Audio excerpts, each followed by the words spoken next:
Hello, everyone, and welcome to the Spurs Up Show, the best Gamecocks podcast on the internet. Today is Thursday, July the 9th, 2020. On today's show, we begin our position unit previews, folks. We are counting down. We're just 58 days away from kickoff, and we're breaking down every position unit on the Gamecocks football team today. I start with the quarterbacks. We'll look back at 2019 for the quarterbacks group. We'll meet the quarterbacks heading into 2020, talk about the most approved, best overall. Season will be successful if I'll give my overall grade for the unit. Much more. Also, a ton to get to as far as news and notes. We're finally back after a 2.5-week hiatus. We've got your listener questions as well. And we got a fantastic interview. Former Gamecocks defensive back Vic Hampton joins the show. It's a phenomenal interview. I would argue one of the best interviews ever aired on this podcast. So stay tuned for that. Very excited. It's all brought to you by our friends over at SeatGeek. SeatGeek, the best ticket buying app by far, the only ticket buying app I use, and the only app I recommend. Go download the SeatGeek app, go to SeatGeek.com. Use the promo code SPURSUP. Use that promo code. You're going to get $20 off your first purchase. Guys, sports are coming back this month. MLB, NBA, you got NHL. I know fans aren't allowed quite yet, but we're moving in that direction. Ray Tanner going on 107.5 The Game this morning talking about we could have 15,000 fans, maybe 20,000, maybe 25, maybe 30,000. Either way, as soon as fans are allowed back in the stands, you're going to need your tickets, and SeatGeek is the place to go. They got a great ticket rating system, which rates the tickets for you based on the type of deal you're getting. So never again do you have to worry about scalping because, again, social distancing. I don't want to come in contact with somebody and scalp for tickets.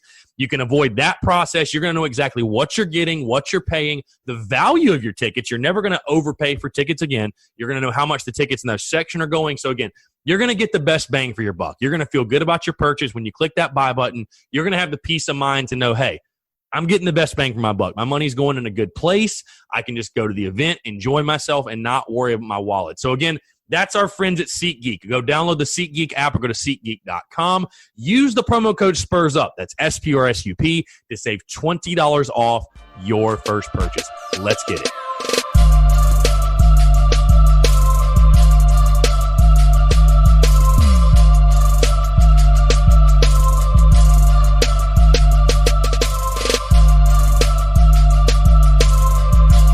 What is up, everyone? We are back. I'm Chris Phillips, host of the Spurs Up Show. As always, appreciate you guys tuning in. Very excited. You guys do not realize how excited I am to be back in the studio, back behind the mic, recording the podcast. Yes, we took a vacation. We took some time off. I went to Folly Beach. I went to Isle of Palms. I went to Hilton Head. Got to spend time with the family. Got to spend time with friends. Drank a lot of booze, celebrated 4th of July, shot off some fireworks. We did it all. But I'm not going to lie to you. It was like July 5th, I started getting that itch. Man, I want to get behind the mic. We got to get back. We were putting out content on social media a little bit here and there just to keep things going. But I'm very excited. The show is back. The podcast is back. We are fully diving into off-season content with the position unit previews starting today. We'll have season projections and predictions and all that good stuff coming out in the next couple of weeks. We have got a lot to get to as we are just 58 days away from kickoff, guys. Again, I thank you so much for being patient, for allowing me to go take some time to myself, to detach, to have a good vacation, get to the beach. My tan is popping right now, so I appreciate you guys for that. But, man, I'm pumped. I'm pumped to talk some Gamecocks. I'm pumped to talk Gamecock football as well because, again, we are right in the middle of the offseason. We are peak offseason right now. No sports are going on. Like I said before, that MLB, NHL, NBA, they're all going to be starting up over the next couple of weeks, hopefully, as long as things continue to move in a positive direction. But I'm fired up. I'm fired up either way. I'm continuing on. We are continuing on as if football season's going to happen because, damn it, we are all positive here. We're going to be positive about the season potentially happening. All righty, let's get to a couple of housekeeping items as if that wasn't some right there. I'm just very excited to talk to you guys. As always, if you haven't done so, be sure to rate and subscribe to the show. Leave 5 stars, your thoughts, your feedback, whatever. If you have any feedback, that's the place to do it. But it doesn't matter. Whatever platform you are on, iTunes, Spotify, Stitcher, Google Play, go leave a 5-star review. It helps boost the podcast, and I truly do appreciate it. Also, if you are listening, be sure to hammer the subscribe button. Whether you're on any of the platforms I mentioned, if you're on YouTube, if you're on social media, hit the follow button. You want to make sure you're getting the daily notifications when the podcast drops. And if you're listening to this podcast and you're not following us, I don't know what you're doing at this point. So be sure to follow, subscribe, whatever as well. Also, I'm going to do a shameless plug here, by the way.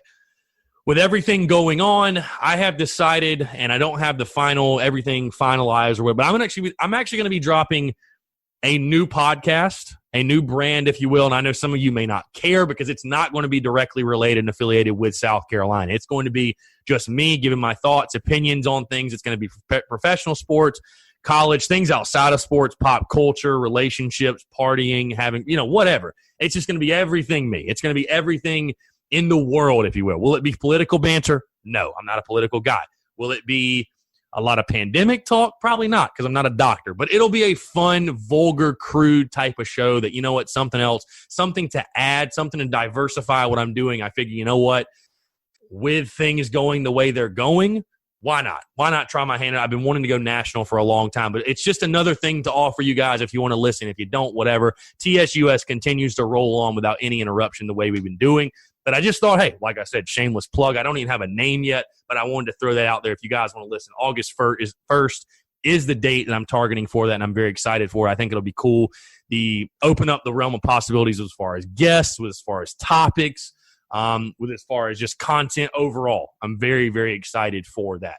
All right, let's dive into this, though, because we're talking Gamecocks. We're talking Spurs Up Show. We're talking position unit previews are back. If you guys remember, I've done this since 2018, done it the last 2 years. The first year we did it, we were doing it via article form. The last year we did it over the summer last year. We did it in the Daily Crow form, so it was like short 8 to 9 minute videos that I was putting up on YouTube and just on social media in general.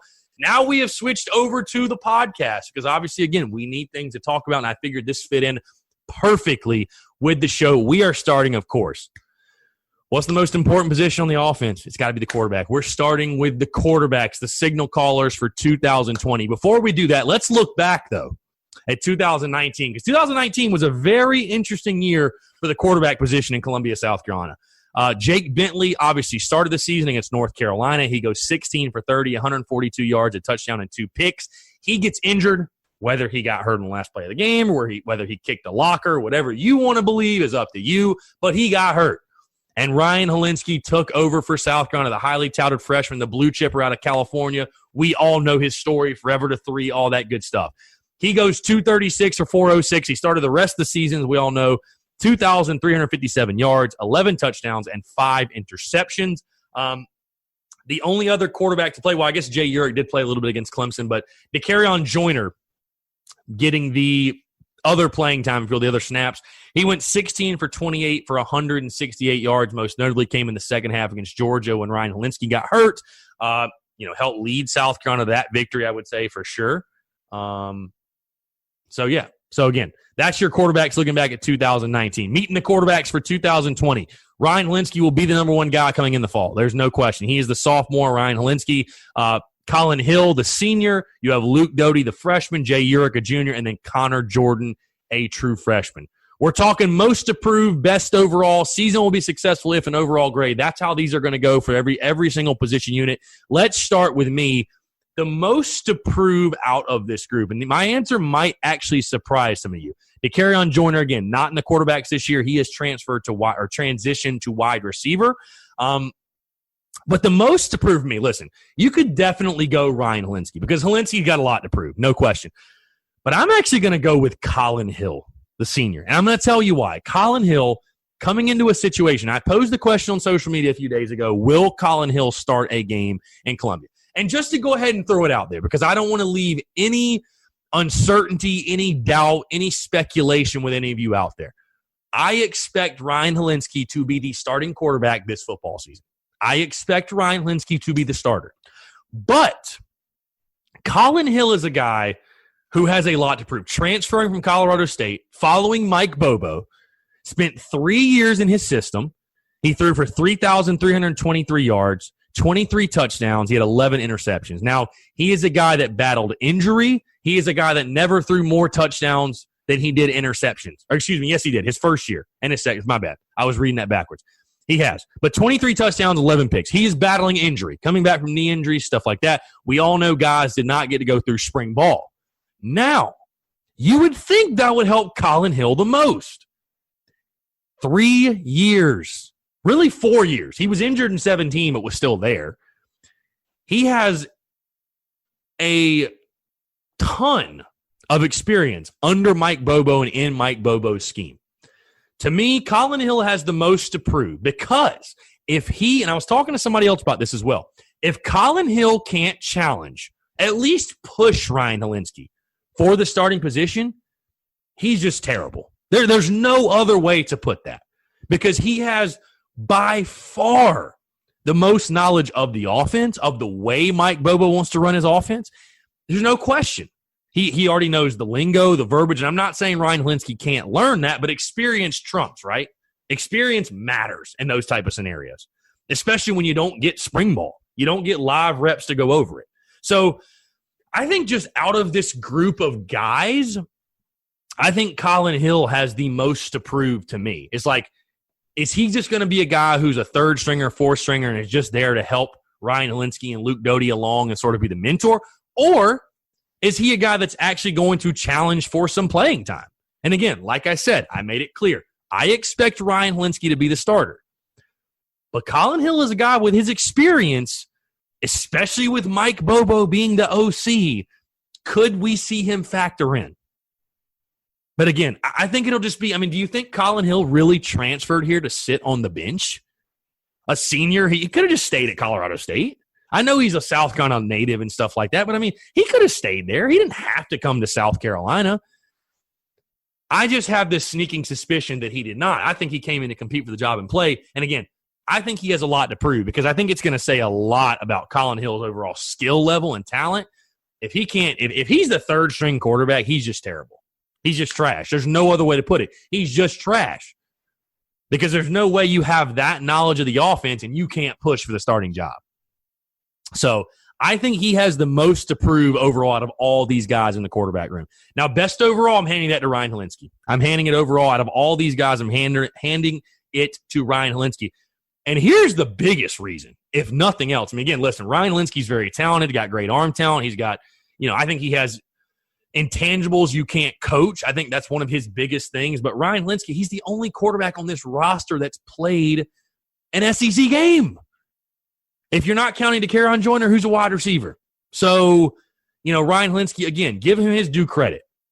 Threw for over 2,300 yards, 11 TDs, 5 interceptions. Was he perfect as a true freshman? No. Most true freshmen aren't, though. He was thrust into a tough situation with Jake Bentley getting hurt after week 1. I thought he did pretty well in his first start against Alabama. He definitely had his freshman moments, but he also battled injuries. We found out after the season about his knee, about his elbow, stuff like that. He dealt with his issues. He dealt with his own injuries, which I think certainly affected his mechanics and affected his gameplay.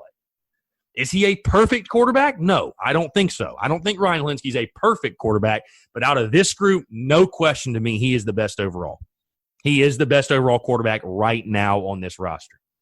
For me, season will be successful if. So if you need to break down of what this section means, it just means what needs to happen with the quarterbacks. What will deem it a successful season for this quarterback group for me? For me, the season will be successful if, simply put, the passing game complements the running game. I think that people are fooling themselves if they think this is going to be a 70-30 pass offense or even a 60-40.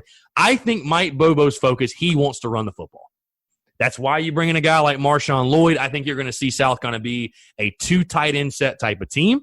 I think they're going to want to hand the football off 30, 35, 40 times a game. And South Carolina just needs to make sure it has a passing game that can complement the run. Because I talked about before, if you can't run the football this year, South Carolina's going to have a tough time winning games. I just truly believe that, especially with your lack of options at the wide receiver position right now. But the passing game simply needs to complement the running game. I think Mike Bobo said it best. He said that his ideal offensive day is passing for 300 and running for 200. Like I said before, I tend to think that it's going to be the opposite. I think they're going to want to try to run for 300 and throw for 200. But either way, you have to be balanced. There has to be some threat of a passing game for the rushing attack to have any success, even with a guy like Marshawn Lloyd, even with a guy like that in the backfield. So whoever's under center, and again, I expect it to be Ryan Hilinski. But whoever's under center, the passing game has got to be able to complement the running game, whether it's through short throws. You're going to have to stretch the field vertically every now and then, but being smart with the football, not turning the football over, keeping the defense honest so your running game can work. Because, again, I could be wrong, but I think it's going to be a 50-50 run-pass split. I think Mike Bobo wants to run the football, especially with this setup, with this group of guys, with this personnel he has. I think he's going to want to run the football 100%. The overall grade for the unit, again, Ryan Hilinski, Colin Hill, Luke Doty, Jay Urich, Connor Jordan. I'm giving the overall grade for this unit a C+. And I know some people are going to freak out, oh, my God, why is it so low? I think Ryan Hilinski's got a lot to prove as well, frankly. We talked about Athlon's preview magazine, and you take a look at most quarterback rankings coming into the season. It's shocking to me because, listen, I think Ryan Hilinski's an imperfect quarterback. I don't think he's a perfect quarterback. I think he has things he needs to work on, but I am very excited to see a fully healthy Ryan Hilinski under center for all 12 games. But it's very surprising how skeptical a lot of experts are of Ryan Hilinski and his future at the quarterback position for South Carolina. And people asking, is he the long-term answer? So I give the overall grade a C+ because I think there's potential with this group. I think Ryan Hilinski could be a very good quarterback. I think Colin Hill could push for playtime. I think Luke Doty could be the long-term answer. No kidding. And I want to get to that point in just a second. So I think overall grade, giving it a C+ because there are definitely still some unknowns. I think there certainly are still some unknowns. There's a high ceiling with this group, no doubt. There's a high ceiling with this group, and specifically Ryan Hilinski. I think his ceiling is high. And again, it's tough to judge him because we saw him injured for so much of the year. The kid has arm talent, but Mike Bobo said it when he got on campus. I mean, the mechanics were not great a lot of the time. And again, I know he was hurt. I know that plays into it. But his mechanics were not great a lot of the time last year. A lot of the time. So we need to see that be shored up. We need to see his overall throwing mechanics be shored up because he's a guy that drops the ball down low and comes back around. It makes for a longer throwing motion than you would like. Again, the ceiling's very high, and he has intangibles. Ryan Hilinski is a true leader of men. He is someone South Carolina fans should be proud of that's wearing garnet and black. But as far as overall quarterback on the field, there are certainly some things left to be desired. I'll be very interested, again, with a fully healthy Ryan Hilinski for all 12 games. I'll be very curious to see, what type of strides he's made from year one to year two. Because I think that's when you see the biggest strides. And we saw a guy like Jake Bentley, who I know people don't want to hear this, but Ryan Hilinski and Jake Bentley had very comparable freshman years as far as they both had glimpses of brilliance. They both had some moments where you're like, We're like, And we saw Jake Bentley regress. Ryan Hilinski picking up a new offensive scheme. What is his progression like? I feel much better about Ryan Hilinski's progression than I did Jake Bentley's because Mike Bobo is a proven quarterback whisperer. He's worked with guys like Aaron Murray, David Green, who else? Oh, Matt Stafford. He worked with those great Georgia guys, those great Georgia quarterbacks. So I think he could do wonders with Ryan Hilinski. Now I want to piss you all off because I know this will piss people off. I want to pose a question to Gamecock fans, sort of a question, kind of a statement, just something I've thought about before. Because listen, there should always be competition on a football team. The best teams are the ones with the most competition. Look at South Carolina from 2011 to 13, 2010 to 13. The greatest teams in school history. The quarterback position was always up for grabs. Connor Shaw and Dylan Thompson, QB1, QB2, went after it with each other. Garcia and Shaw. I mean, they're there. So I think there should be competition at this position. And I know everybody falls in love with the backup, and that's not what I'm doing. That's not what I am doing. Okay? But Luke Doty is an intriguing player because Luke Doty is the only quarterback on the roster that can do the things he can do. And what I mean by that is he's the only quarterback on the roster who can throw as well as he runs, as well as he throws. The athleticism that he has and that he can throw the football. He's the only guy that can do that. And listen, this is, again, none of this is a knock on Ryan Hilinski. This is all just offseason banter, just offseason talk, if you will. But I'm truly a believer that, I'm not saying Ryan Hilinski won't have a great career here. He won't win big games here. He won't win a lot of games here. But I think at a place like South Carolina, you almost need a dual threat quarterback to win big, like a Connor Shaw. Like, I think Connor Shaw showed that. You need a dual threat guy to win big. At least a quarterback who is mobile, who is somewhat agile. And like I said, I love number 3, but man, he runs in quicksand. He runs in quicksand. He is not going to be mistaken for a track star, okay? And I just think that your best strategy for winning big games and having prolific offenses is having a guy who can run in the spread, who can play 11 on 11. South Carolina is not talented enough to play 10 on 11. They're just simply not. I mean, you can argue with me on that until you're blue in the face, but we can go down the roster, and they're not. They're not. South Carolina is not good enough to run the offense Clemson runs because there aren't 3 or 4 5-stars on the outside at wide receiver, and you have a 5-star running back, and you have 5-star offensive lineman to block for you. You just don't have that luxury. You don't have it. And I'm not trying to knock Carolina, but don't try. You're going to die trying to be an imitation. You have to be innovative if you're Carolina. And again, I'm not saying Ryan Hilinski will not have a ton of success. I'm not saying he won't win a ton of ball games and throw for a ton of yards and a ton of touchdowns and whatever. But I pose this thought, if you will. And I want to make you guys think. I really do. And I want to make you feel some type of way, I guess. If South Carolina starts, let's say 3-1 or God forbid 4-0. Let's say we start the season off hot.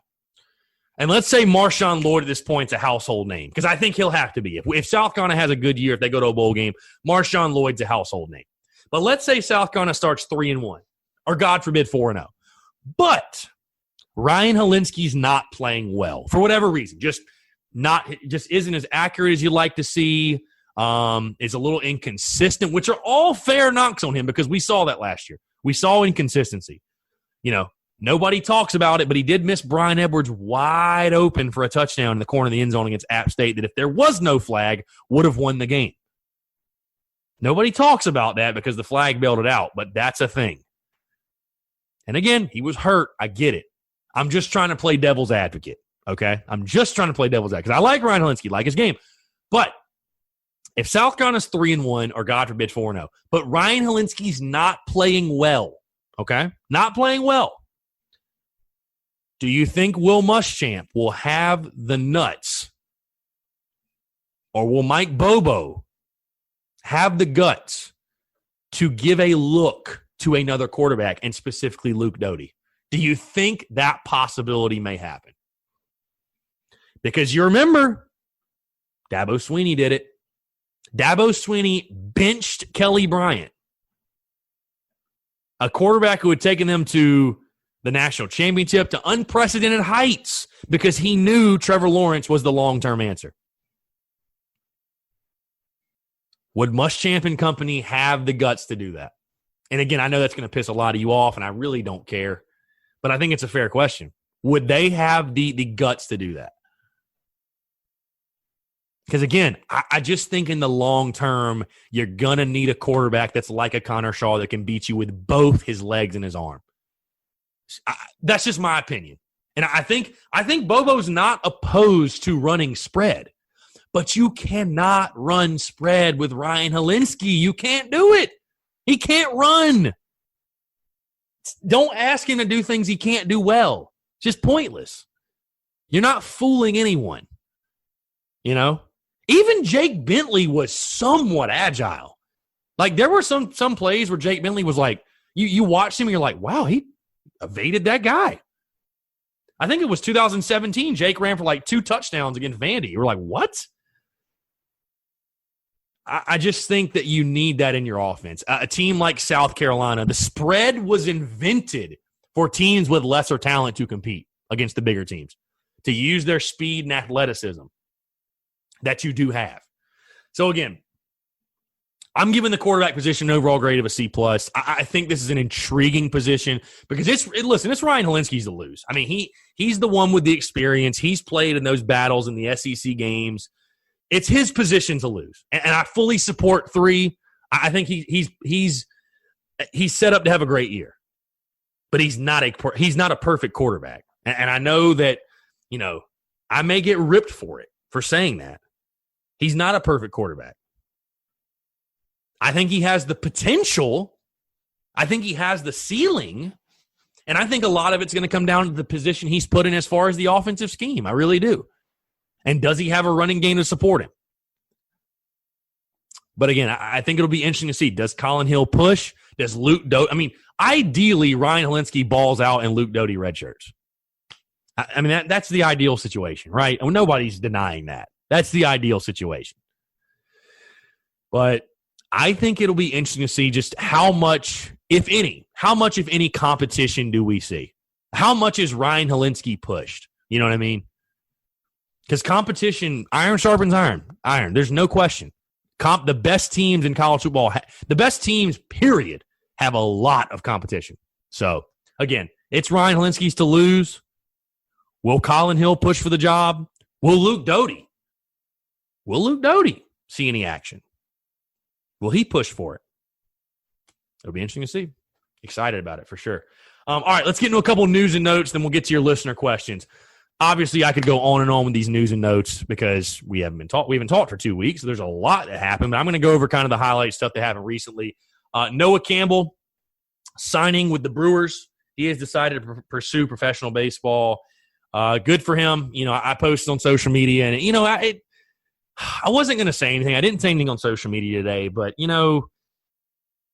I don't know what it is with this kid as far as his inner circle has always gotten on me for just posting his stats. And that's all I've done.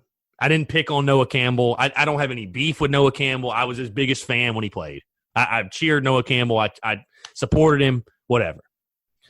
But bottom line is this was a kid that was a Cape Cod star, hit .344, I think, in 2 seasons in the Cape in the summer, which is the best collegiate wood bat league. He's playing against the best competition. But for whatever reason, just could not figure it out in Columbia. And I don't know why, and it's a shame. And maybe he would have hit .350 in the SEC this spring. I don't know. But word of the wise for anyone listening, if you know someone or maybe you're a high school athlete or whatever, if somebody tweets about your stats, don't attack them because they're just posting your stats. Those are your stats. I didn't hit .256 this year in non-conference. You did. So don't get mad at me for saying you did. I'm off my soapbox now. Anyways, congratulations, Noah Campbell. I think he's a guy with a ton of tools that if he's developed correctly, could be a guy that maybe makes it to the big leagues. Who knows? So nothing but love for Noah Campbell from my side. Nothing but love. So congratulations, Noah Campbell. Oh yeah, by the way, something that happened, what was it, last week? Yeah, I think last week. I am blocked by Gamecock football on all social media. On my personal and the Spurs Up Show accounts, at Gamecock FB on Twitter and Instagram has blocked me, whatever. I know a lot of people had questions about it, and it was just something random that came up that day. I was like, you know what? This happened last summer, by the way.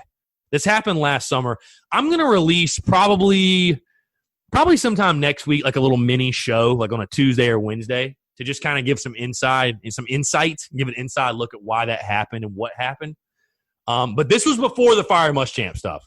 So I know a lot of people say, oh, well, you reap what you sow. Like, no, this happened way before that. And I think you might find the story quite funny. I know I do. So anyways, we'll talk about that next week. Ray Tanner making comments that, if we properly socially distance, 15,000 could get into Williams-Brice. Dude, I just want football at this point. I don't even care. I'll not go to a single game. I just want football. I just want to have games. I do. I just want to have games, period. That's all I want. Just give me games. So, last thing, commitment season. South Carolina picking up a lot of commitments, a lot of 3-star guys. I know a lot of people are worried. Hey, we keep shooting up the rankings. I'm not going to go through, you guys know me, I'm not going to go through and individually break these guys down. I'm not. But a lot of commitments, we'll break those down more in a later show. But, yeah, I mean, just it would take forever to break down 4 or 5 guys that we've gotten over the last 2 weeks. But it seems like momentum is picking up on the recruiting trail, which is a good thing for sure. All right, let's get into your listener questions. There are some really good questions here, especially about the quarterback position and other things as well. Mr. Josh Matthews says, Luke Doty is the guy to go with. Interesting comments, Josh. Interesting. Bongle 16, will Colin Hill be the starting quarterback? I do not think so. I don't think so. No. Riley.007.Parish. What prospect who hasn't committed any star in 2021 do you want at USC? That's tough to say. I don't know because they're all out-of-state guys.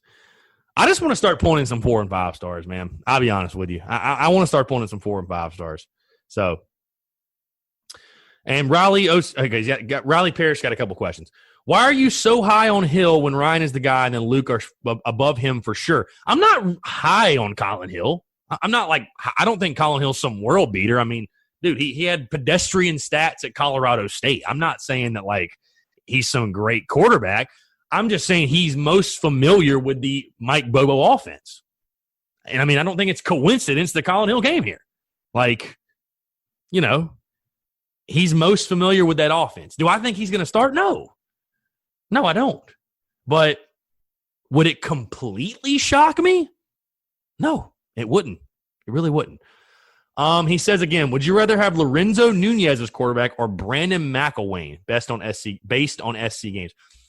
I'd go Brandon McElwain. I still think McElwain could have developed into something nice at the quarterback position. I don't know. Maybe I'm crazy. I know a lot of people would think I'm stupid, but I don't know. I'd go Brandon McElwain over Nunez. Scott W. Lawson. Will we even have football at all, man? I think we will. I'm staying positive, optimistic. I think we will have football. I don't think we'll have fans in the seats, but I think we'll have football. Scott W. Lawson again.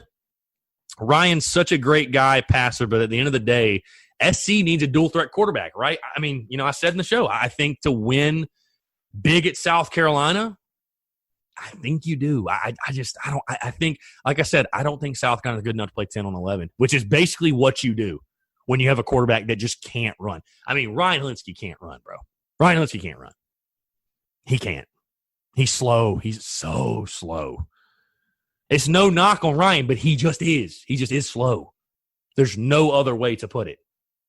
So, I think so. For the long term, yes. I think you do. I think it helps. It certainly helps. It don't hurt. Definitely helps. Evan B _100. Could South Carolina be a contender if we don't screw up one of the first 6 games? I mean, yeah, if you go into Florida 4-0, I mean, you're technically a contender at that point. I mean, yeah. I mean, the more you win, the more serious a contender you become. You know, and I said this before on a couple weeks ago or maybe a couple months ago.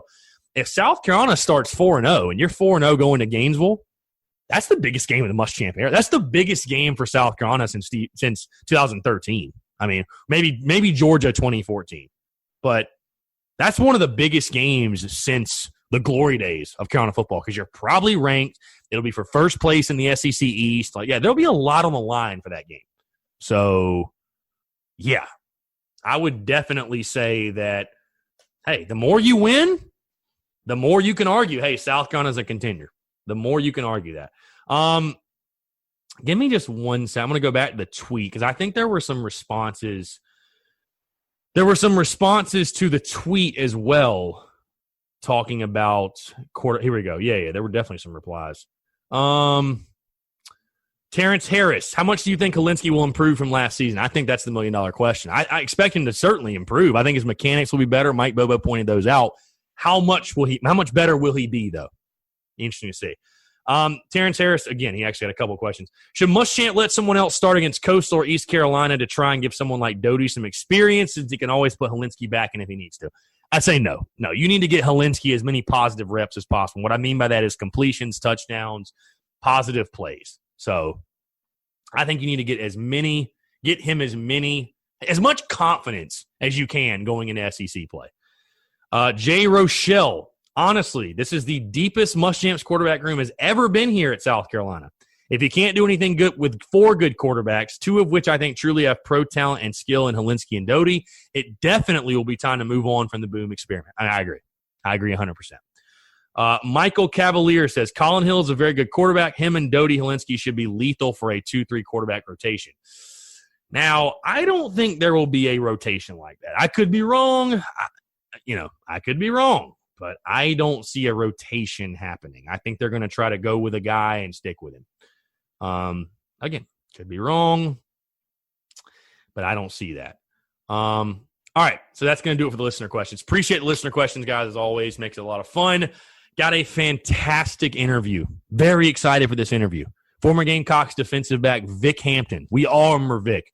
Tenacious player. Played on some of the best defenses in school history. Helped lead Carolina to 3 straight 11-win seasons, 3 straight bowl wins. We had a fantastic conversation. I'm not even joking, guys.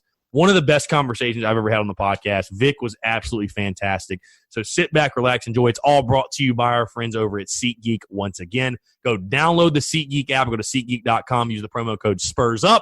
You're going to save $20 off your first purchase, guys. You want to be the first ones to get your tickets when sports returns with fans. Whatever sport it is, it does not matter. They've got it for you. So, again, go download the SeatGeek app or go to SeatGeek.com. Use the promo code SPURSUP, that's SPRSUP, to save $20 off your first purchase. Enjoy this interview with former Gamecocks defensive back Vic Hampton. All right, joining us today on the Spurs Up Show is a man that played for Gamecocks football from 2010 to 2013. During his career, he had 105 career tackles, 8 tackles for loss, a sack, and 5 interceptions. He was named second-team All-SEC in 2013 and helped lead South Carolina to 3 straight 11-win seasons and 3 straight bowl game victories as well. Very pleased to be joined by former Gamecocks defensive back Vic Hampton. Vic, appreciate you taking the time, man. It's a pleasure to have you on. What's up, my guy? Appreciate the invite. Absolutely. So, Vic, I want to start back at the beginning for you because you were a guy, very highly touted defensive back recruit. You played in the U.S. Army All-American game. You were a 4-star recruit out of Darlington, South Carolina. You went to Darlington High School. Just talk about, I know I was reading up, you picked South Carolina. You were also considering Tennessee, North Carolina. I'm sure the list of schools that offered you was pretty long, obviously, being the type of prospect you were. But just talk about the recruiting process, your first interactions with South Carolina, and what eventually led you to stay in state and pick Carolina. Honestly, South Carolina kind of fell to my hands. I moved around a lot in high school. I went to about 5-6 high schools. Darlington just happened to be the last school I went to. Mm-hmm. I will really say I'm from Charlotte. I went to Independence, so okay. I played for Tom Knotts up there, and that's when I became highly recruited. I actually committed to the Gators my junior year, and when I went up there, just didn't like it as much as I thought I would. Mm-hmm. So I decommitted, and I was gonna go to Tennessee with Lane Kiffin. Then Lane Kiffin wound up leaving and going to USC. I didn't want to go to Clemson, and then I came up here for my official visit, and I had some friends on the team, and that's really what kind of got me wanted to commit here. So it was just kind of meant to be at that point. I feel like with all the other places kind of falling through, if you will. Yeah, pretty much. And you mentioned Tom Knotts. I mean, he's obviously a guy that I think probably everybody that listens to the show, and anybody who knows anything about high school football in the state of South Carolina at this point knows who he is with what he's done at Dutch Fork and everything. Exactly. He did even more at Independence, though, 7 years in a row. So. Yeah, crazy for sure. 115-game winning streak. Good Lord. I want to ask you, because obviously you got on campus 2010, you were redshirted as a true freshman, but talk about, you played for Steve Spurrier, you played under those Lorenzo Ward defenses. Just talk about your first interactions with the coaching staff, and I guess what was their vision for you? And I know again the other schools it just sort of fell through, but what did you like about South Carolina, and I guess what sold you on Carolina? And did you see the run coming that you guys went through from winning the SEC East in 2010? Again, I know you redshirted, but winning the East and setting up those 3 straight 11-win seasons. Well, I came here because I had friends, but I also came here because I saw what the team was going to. My first game was that Thursday night against Ole Miss in high school. And Ole Miss was like ranked number 2 at that time, and it was like so loud. It was like the most electric thing I've probably ever experienced at that age. So I I just knew what the team was what the team was doing. Of course, Coach Spurrier was a big name for coaching wise as well. That year I redshirted. I actually was playing offense. Mm-hmm. I wasn't playing defense. I was playing receiver and running back. So that's why I wound up redshirting. Coach Junior wanted me to learn everything and get acclimated. Then I wound up meeting Coach Lorenzo, and we hit it off. So I just wound up playing DB, and he gave me opportunity to play my sophomore year, and I basically started playing like a starter. Well, was it something where you played defense in high school as well? I mean, were you a guy that was both ways, or? Yeah, I was both ways. Okay. My junior year at Independence, I only played defense. My Coach Knotts would not allow me to play both ways my first year with him. Right. So I had 10 interceptions and 70 tackles, and that ranked me like number 2 in the nation at corner. Yeah, I was going to say I'm not surprised, honestly, to hear that you were an offensive guy, because when you take a look at your film, if you will, and your highlights, and you see you with the ball in your hands. I mean, it's evident, it's obvious that you were a guy that was comfortable with the football in your hands. Obviously, they had you back there at kick returner, punt returner, and then definitely a couple of the interceptions you can see. I mean, your eyes were set on taking it to the house every single time. But talk about that first year, 2011. You played. I know you played in 10 games. Again, you played corner, you played kick return. How would you grade your first year playing defense, at the SEC level? Again, you had played defense in high school, but, played off or was an offensive guy when you got on campus. But overall grading your first year, how do you feel like you fared, and how was the adjustment going from high school football to SEC football? I would say my first year actually playing was like a B, maybe like a B minus. Mm-hmm. I didn't really give up big plays. My worst game was the Arkansas game. Mm-hmm. That was like the first game where, I think they had Ryan Mallett. They were like really throwing that thing. Mm-hmm. I feel good about my first year. I didn't start a lot of games, but I finished all the games. So that kind of let me know that I was doing well, because most of the DBs that were on the team still were older than me. Mm-hmm. But me and Stephon Gilmore, my redshirt freshman year, were pretty much the last corners that would finish the game. So that's why I feel good about my redshirt freshman year. Coach Lorenzo trusted me in like big moments. Played against Auburn that year at home. Very close game in the Army fatigue. You remember that? Yeah, oh yeah, for sure. Yeah, I was at that game. Yeah, absolutely. Yeah, man. So that was like the first big game, and I was able to like finish that game. So I feel good about my first year. And I was going to say, you had your first ever, if I'm correct, you had your first ever career interception the next week, correct, against Kentucky, I think, at home. Against Kentucky, yeah. Yep. That felt good. Yeah, that felt awesome. I went up and got it. They tried me deep, so I had to make a play on it, and my teammates were super happy for me because they knew it was my first one. Did you feel like that was kind of like your moment where you're like, okay, I'm here? Like, this is kind of like your arrival, if you will, to that defense. Because I think the thing that's so awesome about all 3 of the years that you were on that defense, but there was so much competition. There's so many guys that were big playmakers every year. Every game, it was a different name making the play to save the game, or to change the momentum or whatever. And I feel like it seemed like after that point, you were you kind of inserted yourself as one of those guys that was one of those impact guys in the secondary. I would say my redshirt year helped with that. That play definitely, finally gave like, okay, if they throw his way, his opportunity, he's probably going to pick it. But my whole freshman redshirt year, everyone knew what type of talent I was. It was more about getting everything in order off the field, getting to class on time, not getting suspended for class, stuff like that. So the talent was really never the question. It was more of like off the field issues that they wanted me to straighten up before they really gave me an opportunity to play. Yeah, I was going to say, people underestimate the adjustment, not just on the field, but going. I was a college athlete. It's just going to college, getting away from home. Nobody's there to wake you up for class, tell you what to do, and it's just that is an adjustment. People don't understand that for these dudes, it is a big. Some of them, it's a culture shock, but it's a major change as well, for sure. Oh yeah, definitely, Yeah. Definitely. Then I came in on like a restrictions thing, like you can't miss a certain amount of classes, or you're going to lose this amount of games. So that's why I actually wound up being suspended my first 3 games of after my redshirt freshman year because of classes. First, I wanted to ask you about your playing style, Vic, because again, it fit in perfectly with I've talked to other guys, your former teammates, about like the goon squad mentality. I know it started back in like, the mid to late 2000s with those guys, Eric Norwood, Jasper Brinkley, Carlos Thomas, Captain Munnerlin, some of the secondary guys, whatever. And it just evolved and kept going with you guys. But your attitude, your style, I think that's what really sticks out to Gamecock fans everywhere, even to this day, is the tenacity you played with, the nastiness, if you will. Like when people talk about you, they talk about you being a big hitter type of guy. You had some punishing hits, in your time, and I'm going to talk about those in just a second. You were playing along DJ Swearinger, who was a guy who certainly set the tone for that defense. But where did that come from for you? Was that always just kind of ingrained in you, that attitude? I mean, you were a guy that just flat out played with a bad attitude, I think is the best way. And I feel like is a major compliment to your game as well. You play with a bad attitude in the secondary.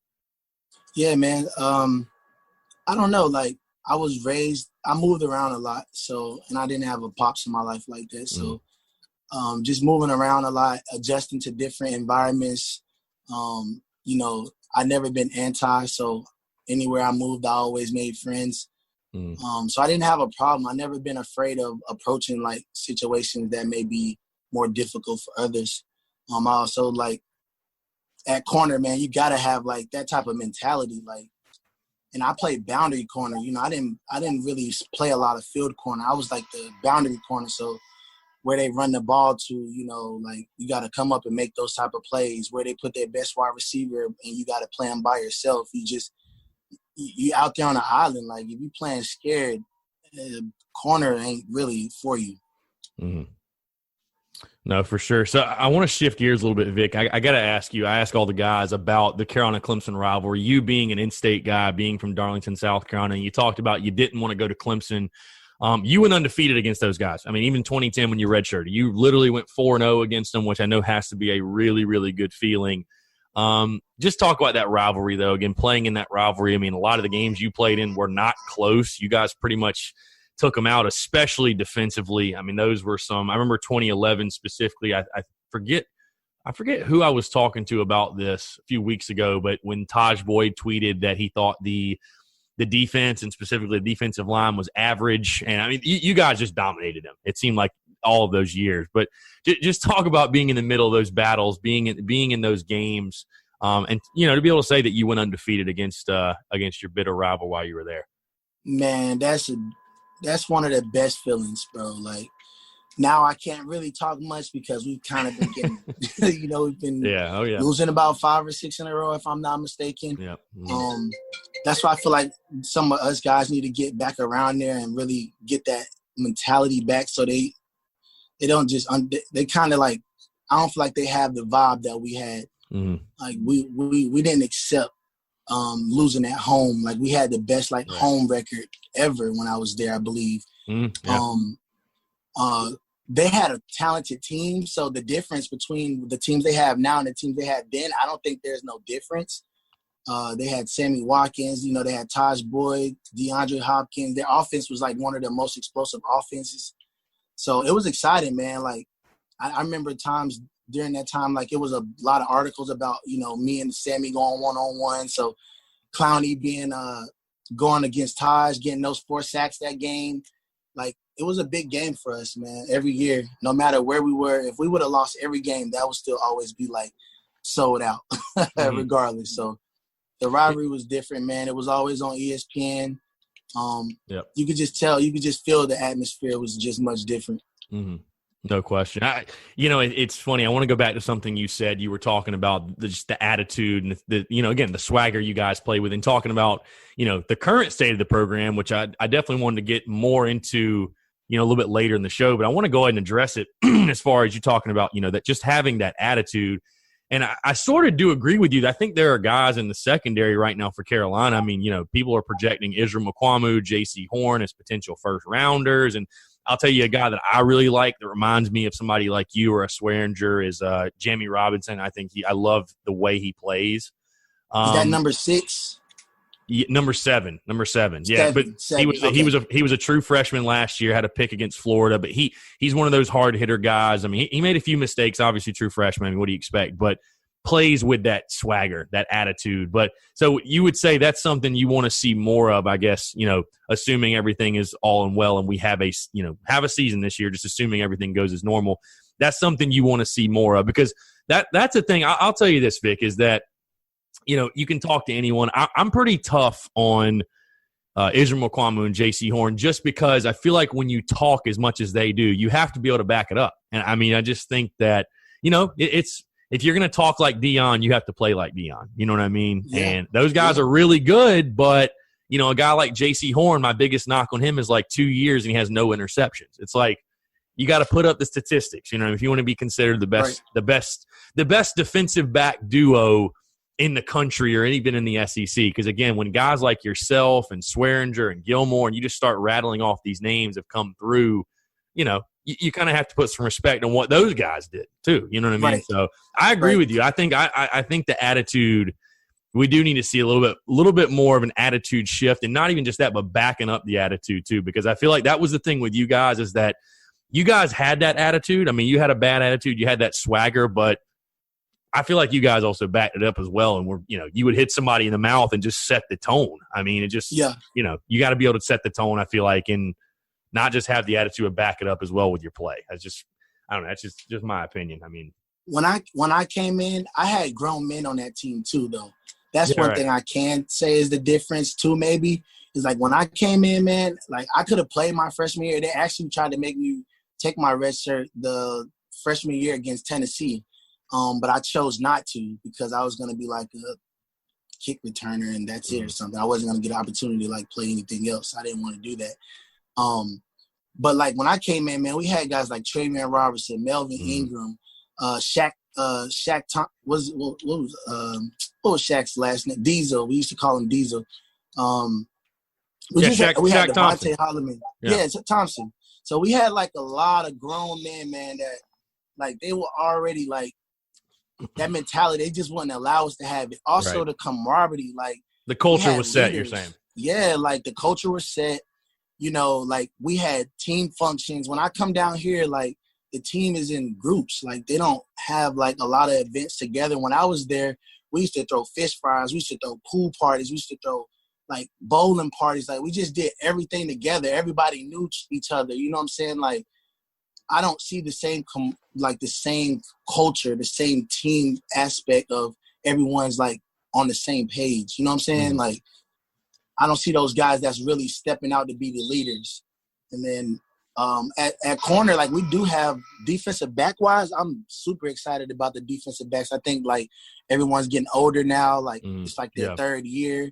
They've been through a lot. So the D-line, I feel like the D-line is getting better. That was another thing I seen that was like much different from us. Our D-line was like our D-line was amazing. I was about to ask you about that, because I was going to say just – I mean, how much fun was it for you being a DB when you have a guy like Clowney on the D-line, Devin Taylor, you're talking about Trayvon Robinson, Melvin Ingram. I mean, they make your life as a defensive back a lot easier. And, I mean, that forcing those bad throws, and you guys are just back there just to take advantage. I mean, man, like I remember I can remember some plays where, like, if my D-line would have been there, I would have gave up like a catch. Not like a big play, but like maybe a catch. You know what I'm saying? So there are definitely some opportunities where, by having an awesome D-line, it put pressure on the quarterback to make like a perfect throw or a perfect timing on their, on what they needed to do execution-wise.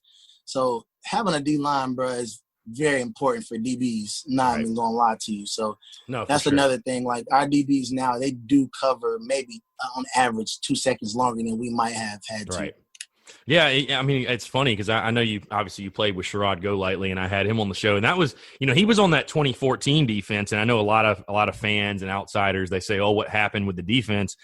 And that was kind of the thing he alluded to was it was just saying that, the biggest help to a secondary is a great defensive line. And when you lose Clowney and you lose all the guys we had, it just wasn't quite the same in 2014 as far as, like you said, that extra second or two, man, that's really all it takes to spring a guy, get him open, and then you're standing there just wondering what happens. So that's one thing I wish I would have done, though. I wish I would have stayed for 14. Not because I wasn't good enough to go, but it would have been my team. Like right. I finally it'd have been your the secondary for sure. Yeah, it would have been mine, man. Like it would have been no ifs, ands, or buts. It would have been no questions. Like I definitely would have finally had everything I wanted. You know, I would have had the opportunity to be the kind of like a positive role model, you know, teaching guys from my mistakes earlier in my career. Like it would have been a chance to kind of turn around some of the naysayers, you know, negative wise for myself. So and that's one thing I always wish I did. Yeah, and that's certainly something I want to talk about because again, you made that decision to go after the 13 season, could have returned. I mean, everything happens for a reason, for sure. There's no question, and there's no mistakes. I believe that. But so you're saying you is that like one of your regrets? You wish you came back? I mean, how tough was the decision, and what factored into that decision as far as whether to stay or whether to go? Well, my family situation is what factored into it. Honestly, just like I was already taking care of family members in college, so it just became like I had no option of staying for another year just due to like my family situation, to be honest. Right. That's really what made the decision, man. And then just like talking to Clowney, talking to Ellington, talking to like some certain agents, they were saying like I would be top 5 in corners, you know, should be no later than first, second round. And Spurrier always encouraged us, like, you know, if you get that grade and it says first or second, you should go. If it's saying like third or fourth, you should stay. So, you know, my grade was first, second, top 5, top 6 corners. Without trouble, without getting arrested, without getting into that fight, TMZ, all that stuff after the draft, before the draft, I would have been okay. So I regret it a little bit, but I know some of my mistakes after that is what caused happening to me. Right. Since we're on the subject, I'll ask you. I'm not going to ask you about every single thing that happened or whatever, and not getting the details. But I guess I'm very open, man. I'm very open. No, for sure. I just want to ask you more so though, because things happen. You know what I mean? Like we make decisions in the moment or whatever. But what would you say? You know, because everything that happens, there's a lesson you can pull from. I say it's only a mistake if you don't learn something from it. What would you say? From everything that happened off the field for you, what's the biggest takeaway? What did you learn from it? How did you use it, I guess, to better yourself and, just kind of keep moving forward, if you will? Choosing battles, man. Like choosing your battles wisely. Watching who you really surround yourself with, because everybody do not have your best interest at heart, man. And when you're in a position like I was in, like you got to understand, like, that's a one in a lifetime opportunity, and at that age, sometimes you really don't understand that. It's like sometimes you just gotta fall on your butt and get back up. So that's one thing I learned, man. Just choosing battles better, surrounding myself with better people who's kind of doing exactly what I'm doing or has something going for themselves. Yeah, man, just being smarter, bro. Understanding the situation. No, for sure. I think you make great points as far as surrounding yourself with the right people, for sure. No doubt. I think there's a lot of people that could benefit from that. I want to get back on the field. Let's talk football again. It's funny when I bring on guys that have, played on the teams you played on. I mean, the best run ever in South Carolina football history, the best teams ever in South Carolina football history. I always talk to them about there were so many memorable games from the times you were there. So many. And it would take hours to just break them down and talk about them. What? If you had to pick one game that like stands out, you gotta give me 3. You gotta at least give me 3. Man. All right, so 3. I'll just say, what were the most? If you like, because again, we could talk about 12 Georgia, we could talk about any of the Clemson games, we could talk about any of the bowl games. But like, what are the most memorable games for you that stick out? That like when people ask you about your time at Carolina, those are the games that you're like. All right, so one of the funnest games was definitely Missouri, that triple overtime. Oh yeah. Caught it on the. At their place. The last play of the game. We were down like 28-0, and then Connor came in and like just important. I think he came in like the fourth quarter, bro. Yeah. We were down like 28-0, and like they didn't score no more, and Connor just started throwing that thing, like running, throwing. I think he was hurt too. Like he was sick. Yeah, man. Yeah. Like that was one of the if I was him, that would be like probably my favorite game for him. Right. But yeah, that game was super exciting, bro. Then LSU, of course, like when we played at LSU, like that, man, that was like one of the best atmospheres. You had 10 total tackles in that game too. Had a good game. Yes, man, I was hitting like I don't know what. The most tackles you had in a game that year. So yeah, man. I think actually in your career, that was the most you had in a single game in your career. Yeah, probably, bro. Yeah. Probably in my career, because that game I felt like DJ Swearinger. That game, like I was hitting that corner like I was a safety, man. Like it was just crazy. They was lining up in like 3 tight ends and just running at us the whole game. Like, we're gonna try y'all this game. Right. So that was an exciting game. And then Odell and Jarvis Landry were at wide receivers. Yeah. So it was like I still had to be on my toes at wide out. So that was a super exciting game. Tennessee, when we lost by that field goal, that was super exciting. I don't know if you remember that, but they hit a game-winning field goal at Tennessee on 13, us. Yeah, man. So we had a lot of exciting games, man. Georgia was always exciting. You know that. Yeah. Oh, yeah. Yeah. Oh, yeah. Hate each other. I would say those games, man, were probably the most exciting ones, the most memorable. So Auburn too, though. Auburn too, man. At that year with the Army fatigue, that was like my first big game, and I think they won against us like on a reverse pass or something. Yeah, the Lutzenkirchen. That guy that passed away in the accident, I think. Mm-hmm. Yep, Lutzenkirchen. Yep. Yeah, man. That was a close game too. So a lot of games when I was there. So I want to actually let's switch gears a little bit. You've talked about the Army the Army uniforms you guys wore against Auburn. Was that your favorite uni combo? Because I know you guys also wore the battle armors against LSU at their place. Those were pretty fire. LSU was definitely the best. The silver joints. Was that your favorite uniform you wore while you were in school? Yeah. Heck yeah, the silver joints. The battle grays. The battle grays. What? Yeah. I'm telling you, them silver joints was like. There was actually a rendition done by a different Gamecock account today, actually, and he put up those uniforms with a black helmet. I have to say they look pretty good. Ooh, that might would have been with the flat black helmet. Yeah. See, but that was one thing about Sperry, like all that switching helmets and all that. Yeah, he stuff. wasn't about that. That one white helmet. You know, we was gonna wear garnet on garnet. When we played away, we might do white and red pants, but he was never gonna wear black. He was very superstitious. I think he was very superstitious with the jersey. Every time during his career, when we wore black, look at it, we literally lost. Every time we wore black, we lost, bro. I don't think we ever won wearing the battle uniforms, either the Army uniforms either. I don't think we did either. I don't think we ever have. I don't think we did either. But Muschamp I can't say he switched it, but his mindset on it is much different. Yeah, no, for sure. They've definitely played with the uniforms, which has been fun. It's cool. It's funny, though. I think the more that we switch the uniforms, the more I'm like appreciate how nice just garnet white is. And then I love big game garnet because I think of winning. They don't even wear it no more. When you see that uni combo, I think of winning big games because they're tripping, bro. Like that's the one thing I never see them wear, and I'm like. The players they give the players options, and the players like the new players. The players are picking it. Yeah, yeah, man. Like all them uni switches and stuff because the recruits be liking that stuff. When we was there, bro, like we was with that garnet on garnet, like that garnet on garnet. In day games when we played Florida, like we was garnet on garnet. We was not playing like I think almost anytime we wore garnet on garnet, we probably won, bro. Yeah. I mean, the first game that garnet on garnet ever got pulled out was that 09 Ole Miss game you were talking about, and that kind of set the tone. And we won that game, right? Yeah, that was at home. Yeah, that was beat number 4 Ole Miss. So, definitely something to it. I agree with you. That's when they had McCluster and all that, right? Yeah, Jevin Sneed, the late Jevin Sneed, R.I.P. What happened to him? I'm not 100% sure, but he passed away. I'd have to look it up, but he passed away, I think, like 4 or 5 months ago. So, yeah, crazy. I mean, I'd have to look it up.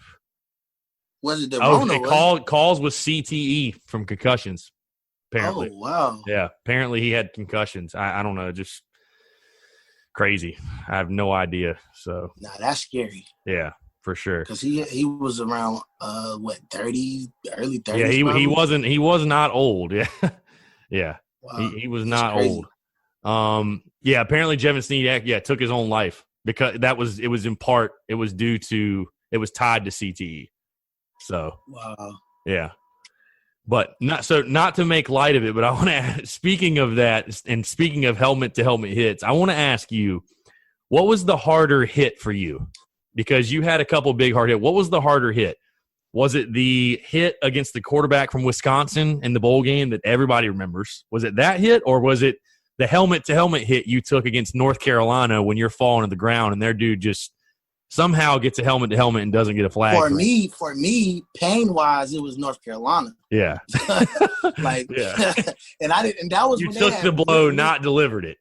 Man, I'm talking, yeah, exactly. So, and I'm talking about literally that year, they had started making that was like the first year they started making like all them hit rules. Right. So, like, my coaches went crazy because I didn't get a flag on that play. No, yeah. I remember watching the highlight. You get up and you're like freaking out because I mean it was the definition of helmet to helmet. There's no way you can look at that and not see. About it, bro. Yeah. I thought I was gonna be out for that game for the rest of the game. I thought I had like a concussion or something, but I wound up being okay and wound up coming back in. I think like maybe the same quarter. Right. Yeah, because you didn't miss any time. No, I didn't miss any time. You did not miss any time. How funny was it for you guys? But I know that players say like they don't pay any attention to the outside noise or social. Like this is because I feel like that's when social media was really starting to take off with Twitter and stuff, and more people were getting on it. But how funny was it to you guys? Because I don't know if you remember what the narrative or like what the conversation was after that UNC game. Everybody remembers it was like 110 degrees that day. Like I mean, I was there. It was brutally hot, and the conversation Friday on SportsCenter was, oh, is Jadeveon Clowney out of shape? Like he's dragging on the field. I feel like for you guys that just had to be hilarious because I'm sure Clowney had to just laugh at that too because it was the most absurd thing ever. But he came into that season. If I know you remember like everybody's talking about him winning the Heisman Trophy, and this was right after the Michigan hit. And like I just feel like for you guys in the locker room, that had to be so funny to hear people saying, "Oh, is JD Clowney out of shape?" It's like he's probably one of the most in shape human beings on this planet. Like, yeah, but yeah, I understand. Like, he was like damn near Jordan of college football at the time. Like, oh yeah, no, for sure. I'm just saying, they like, were gonna find something, bro. Right. They're gonna nitpick him. They're gonna nitpick him, no doubt. Yeah, they like it got to a point where they said he could have sat out a season and still went number one. Yeah. So they were definitely gonna do whatever they could to like bash that man or find something some reason not to give that man all the credit he deserved. Yeah. The thing I love about Clowney when you hear an interview or like see him on social, like he just seems like a genuinely funny dude. Like he just seems like a funny guy. Like if you know him, if he's comfortable around you, he definitely like he has fun playing the game of football. He has a lot of fun playing football. Definitely. Yeah. But when you that big and you that you know, it's hard not to enjoy it. Yeah, it's hard not to think it's fun. Yeah, for sure.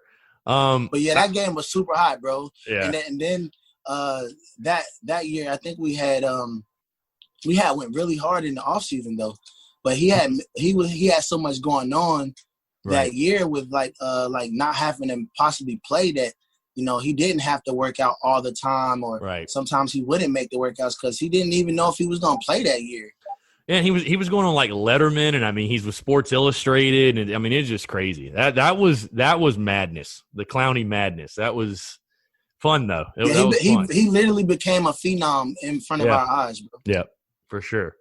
So I talked about obviously UNC and then the Wisconsin game. I mean you deliver that blow, and I guess it's kind of fitting because it was your last game at Carolina, and I mean that's the last impression I think people have of you is that hit. I mean, and I don't know what that quarterback was thinking. I don't know what he was thinking that was a good idea, but you made him pay for it. Made him pay for it. I don't know what he was thinking. Like we locked eyes. Like it's like when he locked eyes, it's like he wanted to slide, but we literally locked. It's only he did like a little half slide thing. I don't like. Yeah, like it was like he wanted to, but then he looked me in my eyes, and it was like as a man, he felt like he couldn't slide or something. Like you were challenging his manhood. Yeah, like it was like literally, bro. Like in football, when you play enough years, sometimes a couple of hits within your football career where you're really gonna lock eyes with the person you're about to hit. Like y'all are gonna lock eyes. Like, and that was one of those times, bro. Like. I came from out of nowhere across the field, and like we just locked eyes, man. And it was like perfect. Like I was able to pro hop into him. like I was about to dunk a basketball. I think that's the hardest hit ever at Carolina. If you ask me, I think it was harder than Clowney's hit. Even Spurrier said that it was harder than Clowney's hit. You think it was like, harder I put that than dude out for 2 years? You think it was harder than Swearinger's hit at Clemson? That was a pretty hard one too. Now, when he on Ellington, when he leveled Ellington. The only reason I would say, well, I don't know, because Ellington's a running back and he was running full speed. I don't know. I would probably say that was. Hey, I don't know, man. I injured you... my guy. I injured my guy for 2 years, man. That he broke is his collarbone, and he couldn't throw the ball for the rest of the game. And after that play, like, it was done. You would have been great on Sean Payton's Bounty Gate teams. You'd have gotten like a $10,000 check for that. Or was it? I thought it was Rex. Was it Rex Ryan? Dude, I feel like all of them. I think all of them do it. I don't. You're not going to convince me defensive coordinators aren't being like, hey, if you go injure the quarterback, I'll give you $5,000. Like, I forgot what we used to have. We used to do some, like, I can't remember what we used to do for like one of the hardest hits or most picks. I think our own DBs, like, we used to do our own little pot, like, you know what I'm saying? Right. Like, make it more interesting. That's what football's about, though. Yeah, I was going to say, at least the thing with you is you didn't get the flag like DJ got. You did flex on him, but you didn't get the flag. So I didn't. That hit, though, man, like, you can hear it, like, the crowd, like, the crowd went crazy. Even the commentator, I forgot the commentator's name. He used to play quarterback here or something. Todd Ellis, yeah. Man, he went crazy on that hit. Yeah, I'll never forget that hit, bro. That was actually one of the things that made me decide to go ahead and leave, too, having that hit in that game. Right. That was like, you felt like that was kind of like your stamp. Like, if you draft me, this is what you're getting. This is what you're getting. You know what I'm saying? That corner. And then, like, I'm just telling you, man, like, I watched my name on that board during the draft for 4 rounds, bro. Like, if I wouldn't have got arrested in my own house somehow, if I wouldn't have got into a fight while I was up there on the ESPN photo shoot, living in Trump Towers for a whole week for free. Like, it's just some unfortunate things that happen. I don't regret them, really. Right. Well, that's what I say. I want to ask you, similarly how I asked you about the off-the-field stuff, just about your professional football career, because I know you bounced around with the Bengals, Giants, Ravens, and then I know you went to the Major League Football draft, I think, in 2016. You were in the Spring League Showcase game in 2017. I know I feel like you're still trying your hand at it, right, as far as playing, because I know you did some Arena League stuff with Jimmy LeGree, correct? Is that right? I think I saw a picture of you guys. Yeah. I did. I'm actually signed to the Spokane Shock under the Seattle Seahawks right now. Nice. Okay. So I'm still chasing everything, man. Right. Yeah. And but to get back to my rookie year, I signed with I was just like, I went through so much through the draft, and like it's probably like one of the biggest falls, bro. Like, to be honest, like, I was on Mel Kiper's top 10 for 4 rounds. Like, it got to a point where people were getting drafted from D3 schools. I'm like, yo, what is going on? What I was going to say is, with what surprises me is I feel like there's so many guys that have issues that they take anyways. I mean, what made your situation so – because, again, it's not quite the same thing, but, Laramie Tunsil, the night of the draft, gets shown a video of him with a gas mask on. Like, you have and I'm not trying to, like, call these guys out, but – smoking weed is different from, what about the Dixon – what about the Dixon kid with the Bengals from Oklahoma that punched the girl in the face? I'm just saying, like, there are guys with issues that do things that get taken anyways. So I was always for me, I felt like it was because it was years worth of evidence that I might be like a troublemaker, right. And they just try to pin that on you pretty much. I went to 6 high schools. Right. I had the red shirt. Then when I did get to play, I was suspended. My first year. Now, granted, I turned all of that around by the time I was leaving, which is what I thought the story would be. Like, this guy came in at this, and he turned it around at this. But it was still like, oh, well, he went to 6 high schools. And to be honest, man, like, Spurrier, like, they didn't, like, really have my back, bro. Like, they didn't really, like, I feel like if Clowney wasn't as good as he was, they would have did what they did to me. But since Cloudy was like a phenom player, there's no way they could ever, like, I remember Spurrier said one negative thing about Clowney, and it, like, went global, and, like, he recanted that shit fast, bro.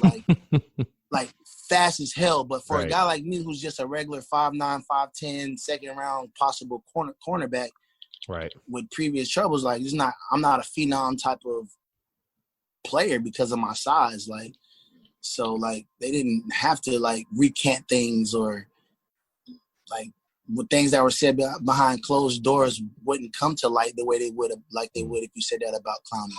So I was going to say, I feel like your biggest takeaways from professional football aren't so much about like on the field, because I think, you would, I know you'd certainly agree with this, that you have the abilities. I mean, there's not a bunch of guys on rosters all over the league that are better than you necessarily, but the business side of it, I feel like you would probably have a lot of insight on just that these organizations are businesses. Like, it's just bottom at the end of the day, that's what they are. That's all they are now. Right. It's like, oh man, my rookie year, I didn't get picked up till like a month after the draft. So the Giants were the first team to offer to call me out for a tryout. The Bengals called me the same day and offered me to go there the day before the Giants. So like I went to the Bengals. They had like all the DBs like I really liked and know, like Pac-Man. Who else they had at that time? They had Pac-Man. We had that's bad. We had Terrence Newman. We had Terrence Newman, Pac-Man, Reggie Nelson, Vontaze Burfict. At corner, we also had Fitzpatrick? What's his name from Alabama? What was it? Drake Kirkpatrick, and I think Drake Kirkpatrick. Like the DBs, like I just was like, dang, this group is fire. Like I want to play with these dudes. Not thinking politics. Like, bro, it's 7 first-round cornerbacks over here. Like, right. What are you doing? Like, I should have never signed there. I should have went to the Giants right immediately, and I signed with the Bengals. I got cut like 30 minutes before the deadline, before the regular season. Like, I was the last person to get cut. I thought they were going to bring me back. They never brought me back. Then the Giants wound up giving me another chance and re-signing me. The scout told me if I wouldn't have got in trouble, they would have took me second round, first pick. So, like, that was frustrating to hear, like, the team I should have been with the whole time. Right. So I missed out on 6 games of my regular season off that. I should have signed with them after my rookie year. I wound up getting into it out there with somebody, and then the Ravens offered me. So I just, like, made an emotional move instead of a business move. Like, I should have never signed with the Ravens. I should have stayed with the Giants. They literally were like, that was when we had Coach Coughlin. Right. When I was Tom leaving. Coughlin, yeah, we had Tom Coughlin. When I was leaving, when I chose to leave, he pulled me in the office before I left and said, like, man, I had like a personal, like he had a personal reason. Like he really wanted me to succeed. And when a coach tells you that, like you should never leave a situation like that. Right. And then I wound up getting arrested that offseason, and the Ravens was like the wrong organization to be with at that time to get into any type of trouble. Right. Because of that Ray Rice situation, and right. then that guy stabbing the dog, and like, that was the wrong team. Like, if I would have got into that trouble with the Giants after being with them with a year, I don't think they would have released me. So, business-wise, man, for any of the guys listening, you got to understand, like, going into the league, it is no longer like play. It is literally business. There were even guys that they knew wasn't better than me my rookie year, but since they were paying them more, they had to give them opportunities to play. Right. Like, we lost 7 games in a row my rookie year at the Giants, and they were still letting the same people play because they were paying them millions of dollars. Right. Right, for sure. No, it's definitely a business, no question. I want to ask you about 2 things. You were obviously dealing with your own stuff, doing your thing, your pro football career. You know, I'm sure you were keeping up with it, your former teammates, stuff like that. Were you surprised at how the Spurrier era because it literally, nope. I mean, you guys won the Capital One Bowl over Wisconsin, and it was literally a year and a half later. I mean, the fall from grace was so fast, and then Spurrier resigning basically midseason. I mean, Spurrier set them up for the kill, bro. Did you see that coming? Because I mean, I don't feel like players on campus while you're there, you're really paying attention to like, oh, who are they recruiting? Like, but I mean, did you notice anything like that? Because I mean, we all know that's the biggest thing is like the recruiting efforts kind of stopped. I started noticing it. Yeah, I definitely noticed it. Like after Shaq Rowland we pretty much didn't like get none of the like stars. We didn't really start like getting the big players no more. Like It was like 2 stars, 3 stars. We wasn't getting those. Like Spurs didn't set them up when he left. He set them up before that. Like he stopped recruiting. Like, right. He just stopped, bro. Like he didn't want to do that shit no more. He felt like we were winning. We were the best we've ever been at the program. Right. Like, and he just thought it would all guys would just come there off his name. Yeah, like everybody was getting drafted. We had first round, second round draft picks. We was winning 11, 12 games a year. We wasn't losing to Clemson. Like he basically I just feel like, because I remember one time after that, I met him in the hallway on some random stuff in the stadium. And he was like, Vic, man, you see all that stuff they got for those guys down there recruiting? Like, man, like, this is ridiculous. I was like, yeah, coach, like, we compete in the SEC. Like, you think people just going to come here? Like, no, we're in South Carolina, bro. Like, people ain't just going to pull up here just because. Like, you got to sell them still.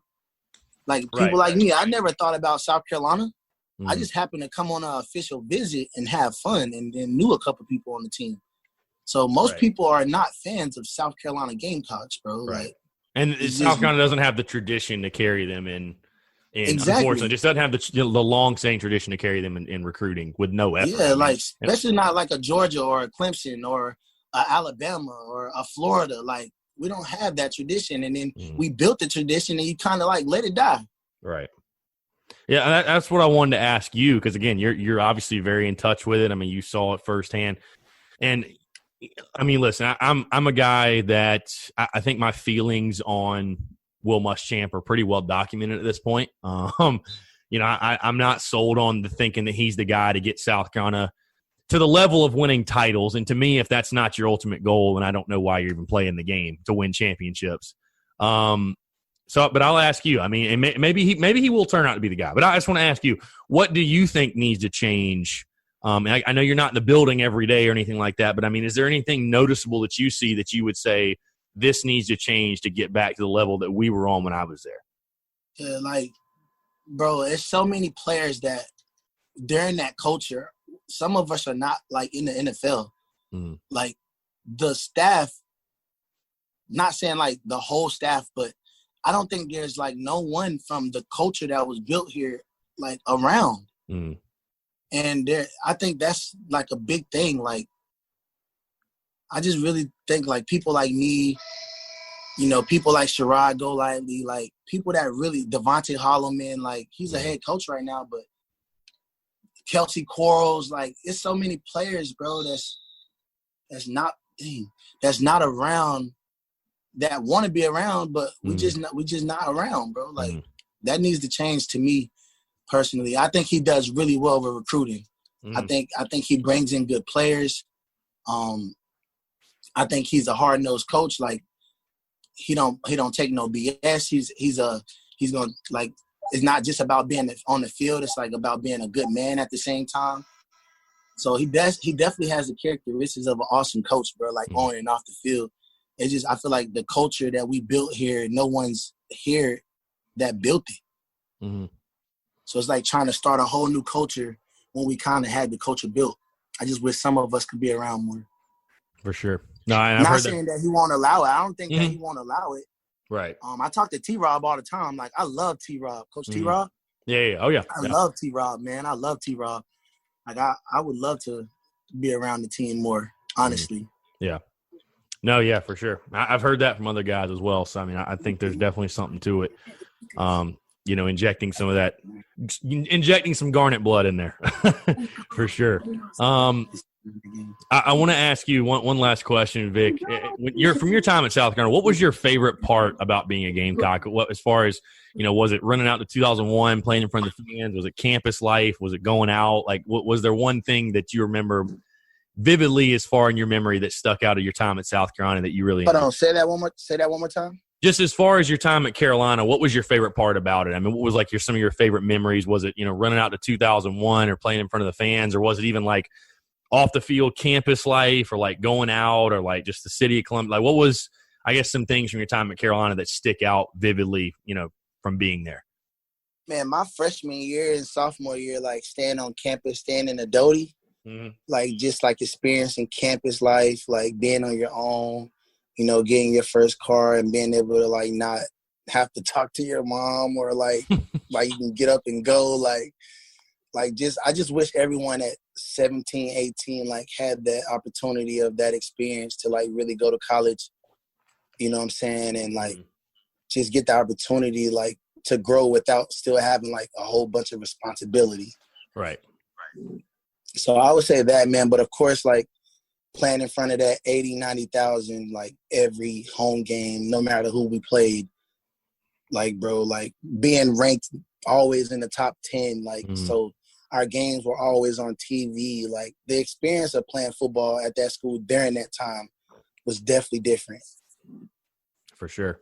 Well, Vic, man, I really do appreciate it. Hopefully you're staying safe, staying healthy. Obviously, I know the craziness of the world right now, especially with the pandemic stuff. We've all got our fingers crossed for football and everything, and I'm staying optimistic, staying positive it's going to happen. But I know I speak for all Gamecocks when I say it was an absolute pleasure to watch you play, the way that you played especially, and to see what you and your teammates did on the field, especially those defenses. Those defenses were just a ton of fun to watch. But that's why I feel like we won those games, man. Yeah, no, for sure. And people think of offense when they think of Spurrier, but those dominant defenses were the reason. It did not get twisted. Like, those dominant defenses were the reason. Hands down. That I really feel that way. Yeah. I seen something on Twitter today, though, man, about social distancing. If we did it the right way, the stadium would be able to fit 15,000 or something. Yeah. Have you seen that? Yeah, I did see that. Yeah, I did see that. It'll be interesting. So is that the route they're going? Yeah, I mean, I don't think there's any way you're going to have full stadiums. I don't think there's any way you're going to have full stadium. I'd be surprised. I mean, like I said, I'm staying optimistic. I just want football to happen. I don't care if it's empty stadiums, which would suck for sure. But if nothing else, we just got to have some ball. I don't want to be going through the fall with no football. So I feel you on that. It'll be interesting. It'll be interesting for sure. But yeah, Vic, I appreciate the time, man. Like I said, let's do it again soon, and would love to have you back on, obviously, to talk some ball, talk some secondary play, whatever it might be. Again, I just really do appreciate you taking the time, my friend. Appreciate you, bro.